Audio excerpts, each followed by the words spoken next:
Matt and Tanya. Hi, Matt and Tanya. Are you a magician or something? Well, sometimes I feel like one. Oh, well, Wendy's an old friend of mine, and she has a wonderful talent. She can make anything out of paper, including hats. But I love making masks. Oh, would you show the kids? Of course. Listen, I'll go call your parents and see if you can spend the night. Oh, thank you, thank you. Let's see, what kind of mask should we make? Scary.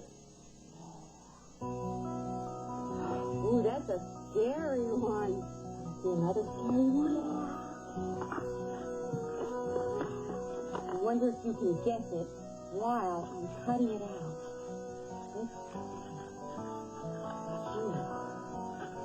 Anything? Here we go. Cut number 2. Cut number 3.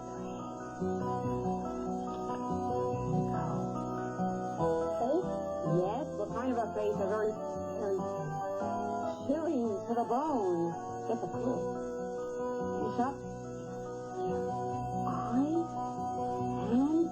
Almost done. Look.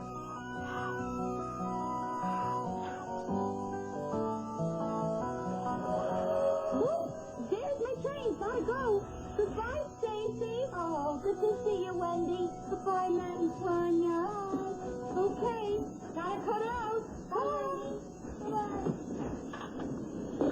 Where are parents go? Where did they go? Well, they said, yes, you can stay overnight. Oh, great. I'll go get you a couple of sleeping bags. Terrific. Wait, I can't wait. And what do you two shorter than average people got to be so happy about? We're going to spend the night at the station. You're going to sleep here?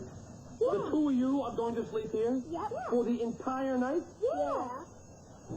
Aren't you scared? No. Scared of what? Of what? Of everything. Of the dark, of the boogeyman, of the guy with his head on backwards. What guy who had his head on backwards? The guy who used to scare the living daylights out of me. That's who the guy with his head on backwards. Did you ever see him? Not exactly, no. I don't think there's a guy with the head on backwards. I think just your imagination. Oh, yeah? Yeah. Come on, let's go outside and play.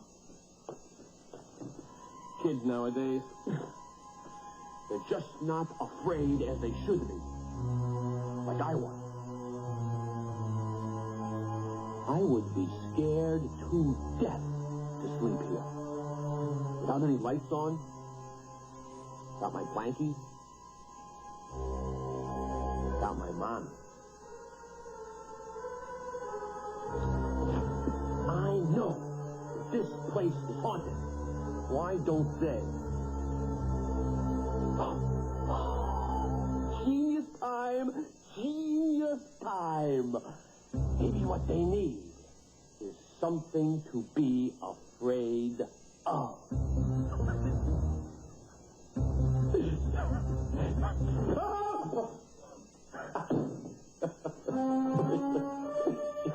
Crazy stuff.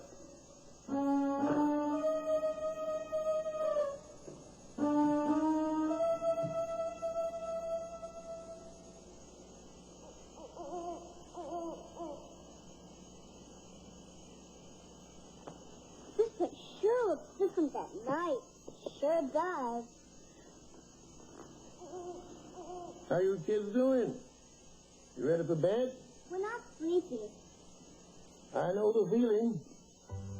The railroad never sleeps. There's somebody doing something all the time. Yeah.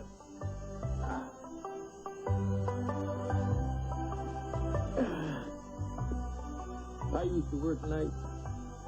I couldn't sleep. Not when you're running the overnight train to Pelican Falls. Yeah. The signal would be green. The track straight as a ruler.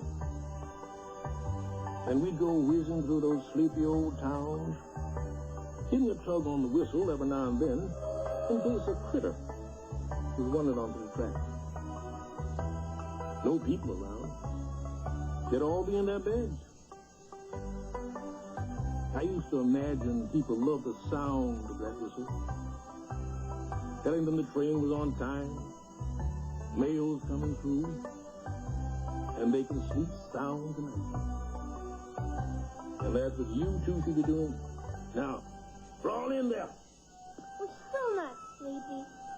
Well, just shut your eyes and pretend you are. I'll be right there in my office.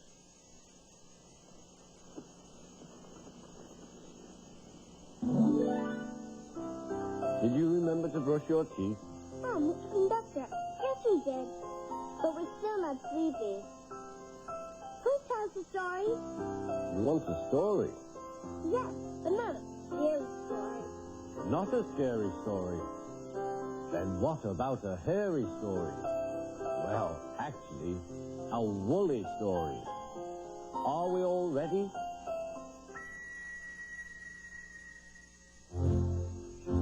In the summer, the work crews cut the long grass along the tracks, raking it into heaps to dry in the sun.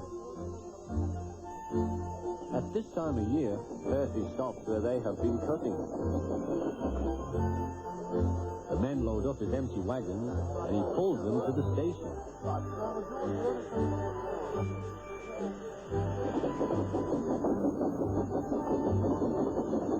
Toby then takes them to the hills for the farmers to feed their stock.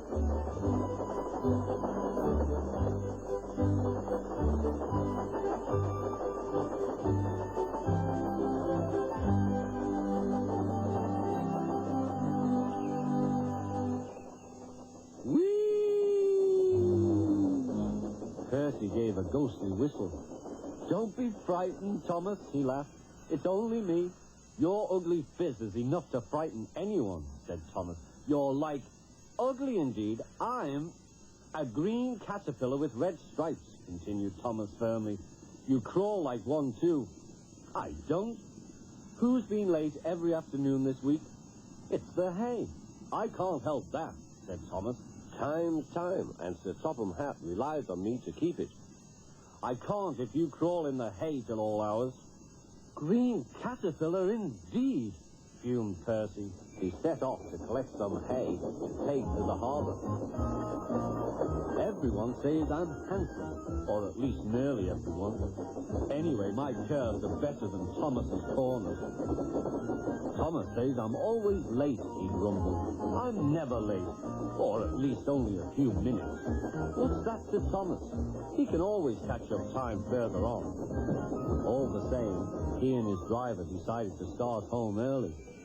Then came trouble.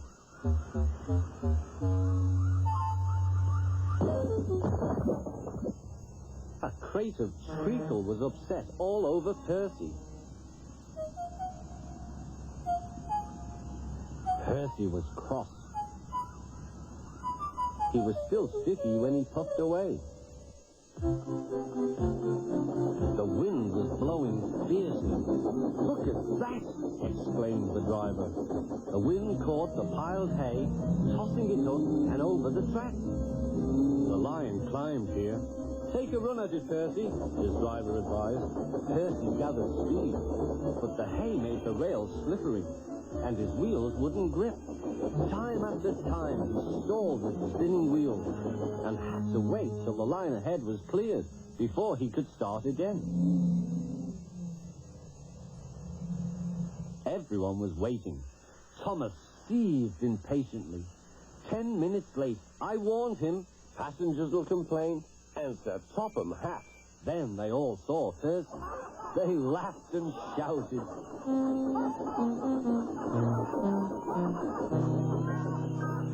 "Sorry I'm late," Percy panted. "Look what's crawled out of the hay," teased Thomas. "What's wrong?" asked Percy. "Talk about hairy caterpillars," puffed Thomas. "It's worth being late to have seen you."